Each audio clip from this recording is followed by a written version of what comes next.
This is an emergency broadcast for those who remain. Do not take the mark. Trust no one. Move to concealed shelter. Avoid streets and open ground. If any creature closes in, open fire. We have entered the Great Tribulation. May God have mercy on us all. There's a section of scripture that has stirred fear, fascination, and debate for nearly 2,000 years. This section of scripture is known as the Olivet Discourse.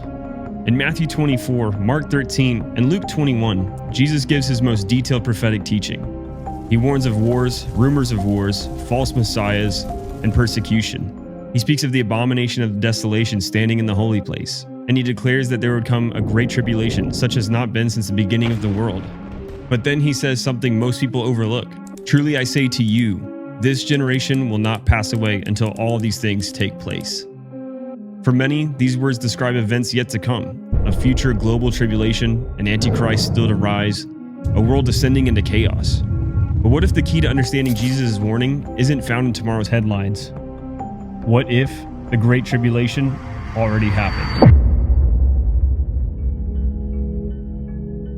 Throughout the book of Matthew, the phrase, this generation, always means the people standing before him, his contemporaries, his listeners. Never once does it mean some far-off group thousands of years later. So when Jesus says, truly I tell you, this generation will not pass away until all these things take place, he's not talking about us. He was talking to them. But that raises a question. What things did he mean? And did they actually happen? The disciples weren't asking about the end of the world as we think of it, the annihilation of creation. The Greek word Jesus used is aeon, meaning age. They were asking about the end of the Jewish age, the Old Covenant world centered on the temple, the sacrifices, and the priesthood.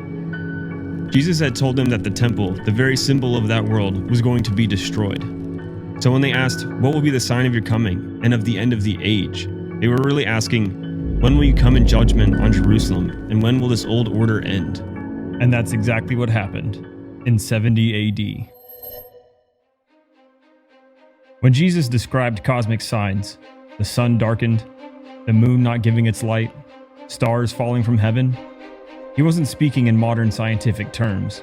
He was using the language of prophecy, the same symbolic language used by Isaiah, Ezekiel, and the prophets of old.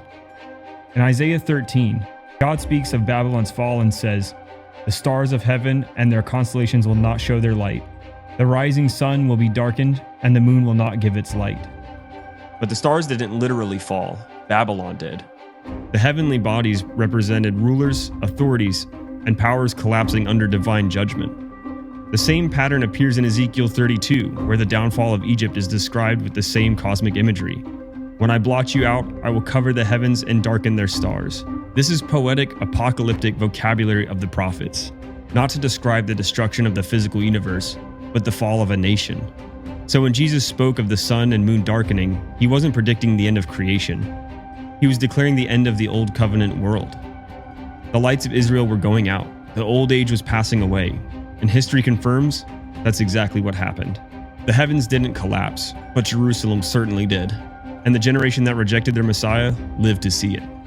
Only a few decades after Jesus spoke those words, Judea erupted into chaos. In 66 AD, the Jewish revolt against Rome began. Roman legions led by Vespasian and later his son Titus surrounded the city of Jerusalem. Inside, civil war broke out among the Jews themselves. Factions slaughtered each other over control of the temple. Food stores burned, famine set in. Flavius Josephus, a Jewish historian who lived through it, wrote that no other city ever suffered such miseries, nor was there ever a generation more fruitful in wickedness. He describes mothers consuming their own children from starvation.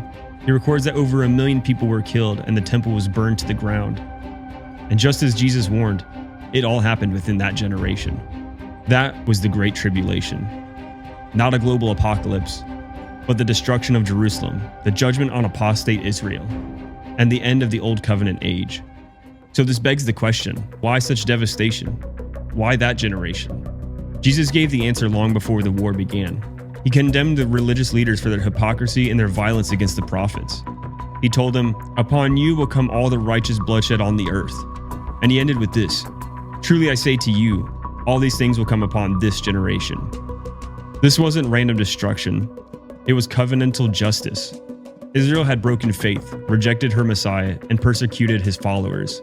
The blood of the martyrs, from Abel to Zechariah, from Stephen to James, cried out against them.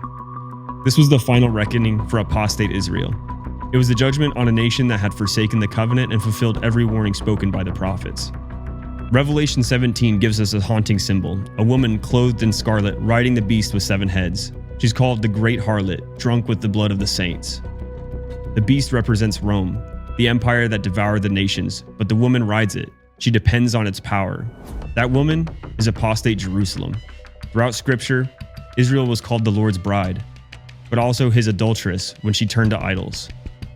Now, in Revelation, she rides the beast of Rome until it turns and destroys her. And that's exactly what happened. Rome, the very empire Israel tried to manipulate, turned on her, burned her with fire, and left her desolate. The harlot was judged, the beast devoured her, and prophecy became history. This begs the question then, when was the real timing of the writings of the book of Revelation?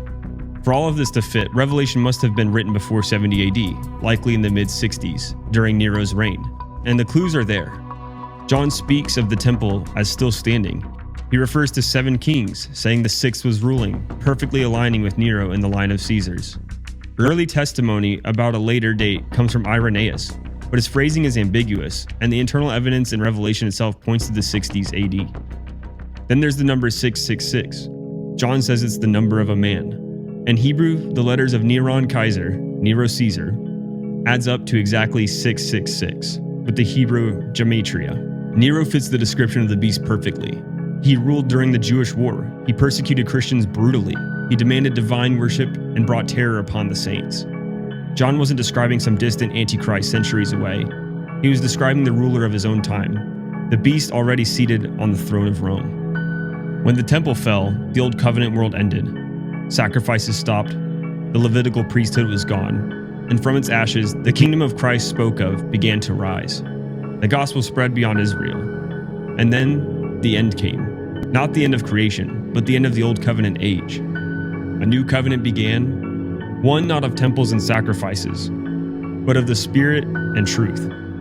The Great Tribulation wasn't about a future 7-year nightmare. It was about a judgment that already came and changed everything. Every word Jesus spoke came true. Jerusalem was surrounded, the temple was destroyed, the old world passed away, and the new one began. The warnings were fulfilled, the city burned, the prophecy stood proven. When Jesus said these things will happen in this generation, he meant exactly what he said, and that's what history records. So before we look to tomorrow for what was already completed yesterday, maybe we need to understand what really happened and why that generation paid the price for rejecting their Messiah. Good night. Don't let the tribulation bite.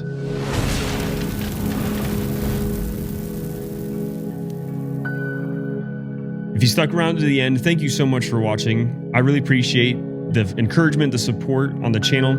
I would just like to iterate that this is not a comprehensive study guide to a different viewpoint than dispensationalism or premillennialism as a whole.